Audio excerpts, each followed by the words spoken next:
Donc d'un site qui s'appelle Aguelmam Azgza. C'est une appellation amazigh, d'origine donc amazigh, qui veut dire Aguelmam c'est le lac, Azgza c'est le lac bleu. C'est un lac qui se situe, on a dit dans le bus, à presque 1600 mètres. Ça dépend du point où on est, donc maintenant nous sommes à plus de 1650. Mais l'altitude est l'altitude par excellence de la cédraie, donc c'est une dominance de la cédraie. Ce lac il est d'origine karstique. C'est un type de lac très fréquent dans la zone du Moyen Atlas.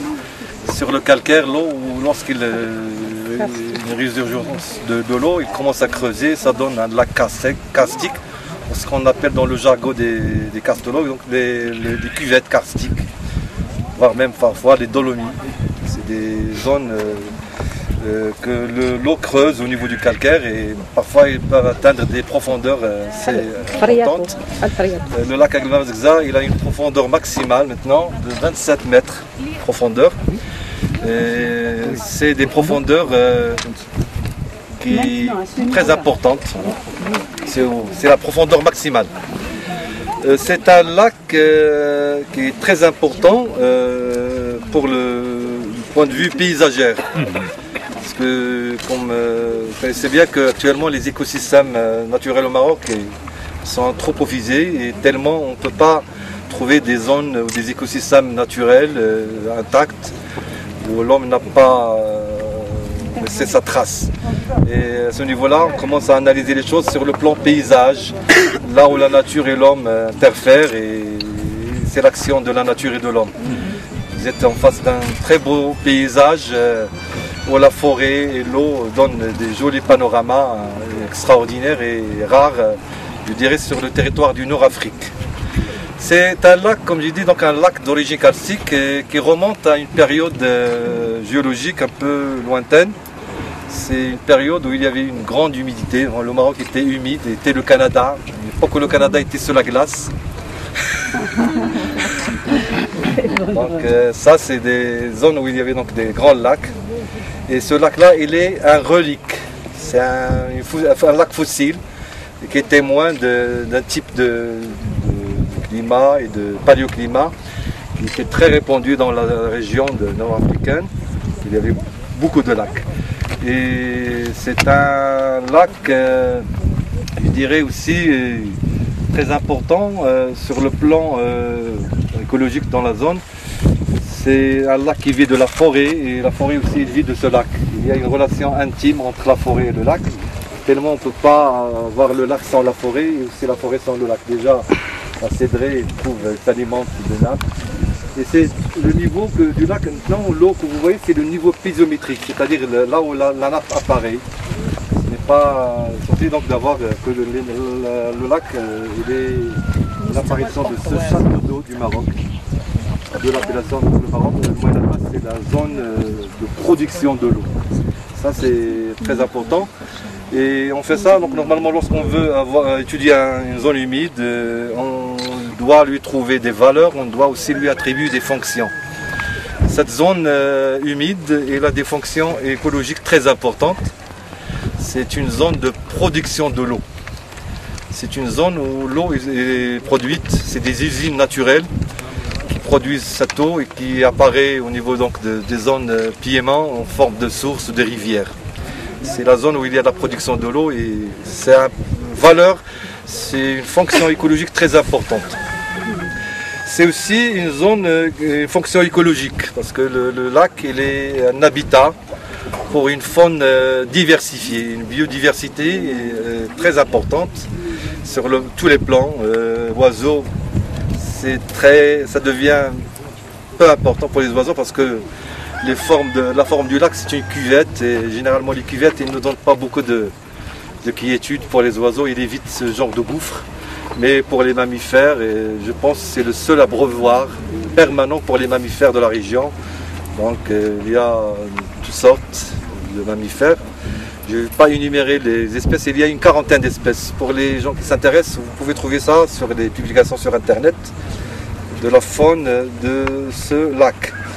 Pour les poissons, comme nous sommes dans une zone humide, on peut se demander quels sont les poissons autochtones du lac. Malheureusement, je dirais, on n'a pas de données authentiques sur la faune piscicole du lac. Et au moment où on commence à faire les recensements, les inventaires de la faune piscicole de ce lac, c'était déjà la période où on a commencé à introduire des espèces pour développer la pêche sportive. Et au niveau du lac, donc, on trouvera le brochet, la perche, je dirais le mont donné le cendre, le rotangle, le black bass, non, on n'a pas introduit le black bass ici. Oui, et on a aussi, malheureusement, on a introduit des cyprinidés. C'est à un moment donné, on voulait lutter contre l'eutrophisation de certains lacs. Et ces introductions irréfléchies, parfois, ils ont causé un tort irréversible pour certains lacs. Je fais allusion à Glmam Sidi Ali, qui est l'équivalent de Glmam Azgza, c'est le même paysage. C'est un grand lac aussi, entouré de cédrés. Mais à un moment donné, on a introduit la carpe pour lutter contre l'eutrophisation, mais malheureusement, la carpe s'est bien développée. Elle a pullulé même, et ça a causé la disparition d'une truite endémique du Moyen Atlas, qui est la Salmopalaru. Malheureusement, on n'a pas même de spécimens dans les bocaux. Le seul spécimen qui existe maintenant de cette espèce de truite, il se trouve dans le Muséum de Paris, le Muséum d'histoire naturelle de Paris. Et c'est dommage. On a perdu cette espèce de truite à cause d'une introduction irréfléchie. Donc la faune piscicole, elle est pour l'essentiel alloctone, c'est-à-dire introduite pour développer de la pêche sportive. Pour la végétation, c'est important, c'est de la cédraie, une dominance de la cédraie, le chêne vert. On trouvera aussi des associations végétales qui vont avec la cédraie. C'est aussi très important. Je n'aime pas vous annoncer, vous donner des noms parce que je sais bien que ces noms-là, ils ne durent pas dans les têtes des gens. Mais l'essentiel, c'est de dire qu'il y a quand même un écosystème très diversifié sur tous les plans faunistiques et floristiques. Revenons sur le plan culturel. Ce lac, il est important sur le plan paysagère et cette importance, il va être enregistré sur un niveau international. À un moment donné où il y avait un programme de recensement des sites d'importance pour l'humanité. C'est un grand projet qui s'appelait le projet Aqua. Et parmi les rares sites marocains qui ont été inscrits dans ce programme, c'est le lac Glmam Azgza. Et de ce fait-là, il a été considéré comme un patrimoine de l'humanité. Vous imaginez un lac d'une importance culturelle donc, de l'humanité. Ça n'appartient pas seulement aux habitants du Moyen Atlas, ça appartient à l'humanité. C'est un lac relique, fossile, qui témoigne d'un passé lointain, des paléoclimats lointains. Au niveau donc du Maroc, il y avait un programme très important qui a été lancé par le Haut-Commissariat où il était question d'inventorier des sites d'un intérêt biologique et écologique quelconque. Et ce programme s'intitulait le programme Plan directeur des aires protégées au Maroc, où on a recensé plus de 150 sites d'intérêt écologique et biologique et se développe comme activité des habitants, donc des populations autochtones. Et le lac, il est considéré pour les populations, pour les tribus et les alentours. Les Ions, les Etboumzour, les Etchamouissa, les Emrat.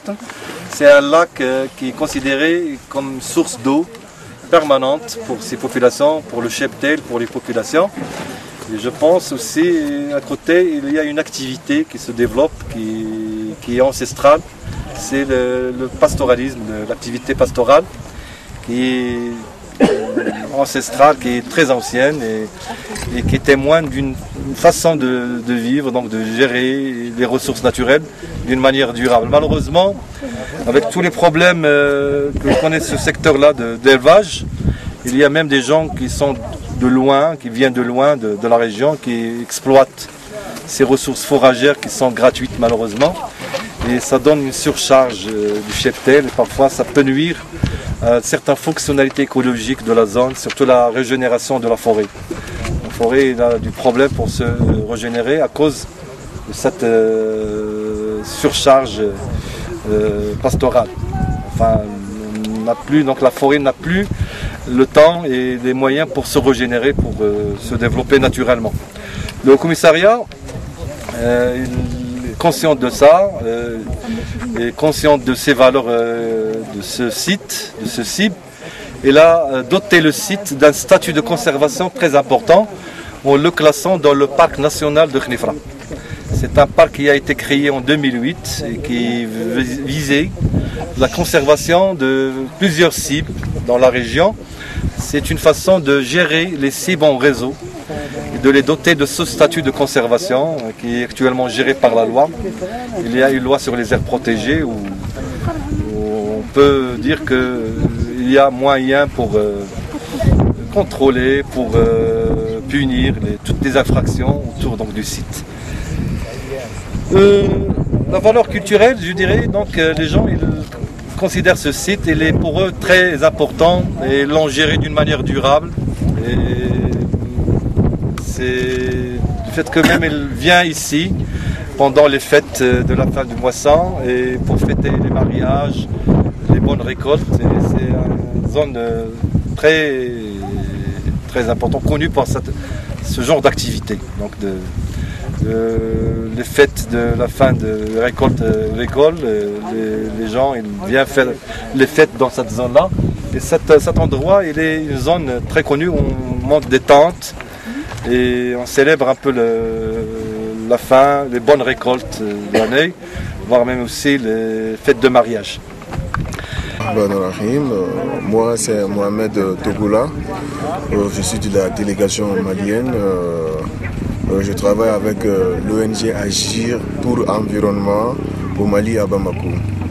Alors, nous sommes aux phases régionales du Forum Planétaire 5, organisé bien sûr au Maroc ici, région de Meknès.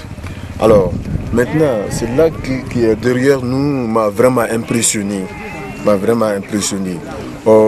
Quand nous sommes venus ici ce matin, j'ai trouvé que l'environnement est respecté ici, le cadre est respecté. Alors, tout ce qui est la protection de l'environnement, si vous voulez, l'assainissement est vraiment protégé, et vraiment respecte les normes. Vraiment, en tant qu'un agent qui travaille dans l'environnement, ça m'a vraiment impressionné et je lui donne courage à vraiment ceux qui s'entretiennent cette lac-là. Je m'appelle Lise et je viens du Canada. Nous avons aussi au Canada de grands lacs, mais pas comme celui-ci, parce que celui-ci, c'est un lac d'origine karstique. Et c'est la première fois que j'en vois un, parce que le karst, ça n'existe pas chez moi, ou très peu. Les lacs que j'ai chez moi sont d'origine glaciaire. Mais j'ai appris, à cause du professeur qui est en train de parler, que celui-ci est du même temps d'origine. Sauf que c'est une autre sorte de minerai qui est là. Donc ça m'épate de pouvoir voir une autre géologie, une géologie nouvelle pour moi, mais si ancienne pour vous. Je remercie le Maroc d'avoir fait ça. Au plaisir. Merci, madame. D'animaux sauvages et ils peuvent être là naturellement. Donc il y a animaux sauvages et en bas on voit des moutons, animaux domestiques. Donc est-ce une cohabitation qu'on peut qualifier Je veux bien qu'on analyse ça sur le plan paysage. Les moutons, toutes les activités pastorales, c'est des activités qui sont reliées à l'activité de la nature. Et même le cheptel, il a défiguré, il a retracé ce paysage. On trouvera des sentiers, on trouvera des passages qui ont été creusés par les pattes des moutons. Donc c'est une cohabitation, en termes de paysage, c'est l'effet, c'est la résultante de l'action de l'homme et de la nature. Mais quand même, ça n'empêche pas de dire que les animaux sauvages ils sont un peu perturbés dans leurs habitats, surtout lorsqu'il y a un déséquilibre. C'est un fragile équilibre de cohabiter les animaux domestiques et les animaux sauvages. Et lorsqu'il y a une prolifération des animaux domestiques, ça se fait généralement au détriment des animaux sauvages. Le singe, certains mammifères, ils n'ont même pas la possibilité de descendre pour boire.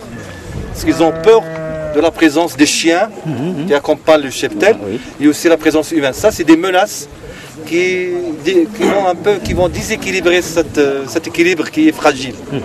Donc je pense que c'est important parce que le singe maintenant il n'arrive plus à descendre, il en profite généralement le soir et ça se fait au détriment de son équilibre. Parce que le singe il doit dormir le soir, il rejoint les dortoirs à partir du coucher de soleil. Et s'il descend la nuit, ce n'est plus un singe, il devient un homme vigilant. Ok, merci.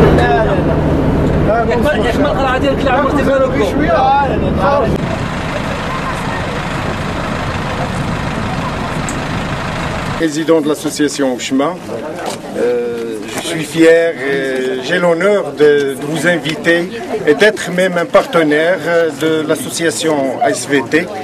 C'est un honneur. Nos objectifs sur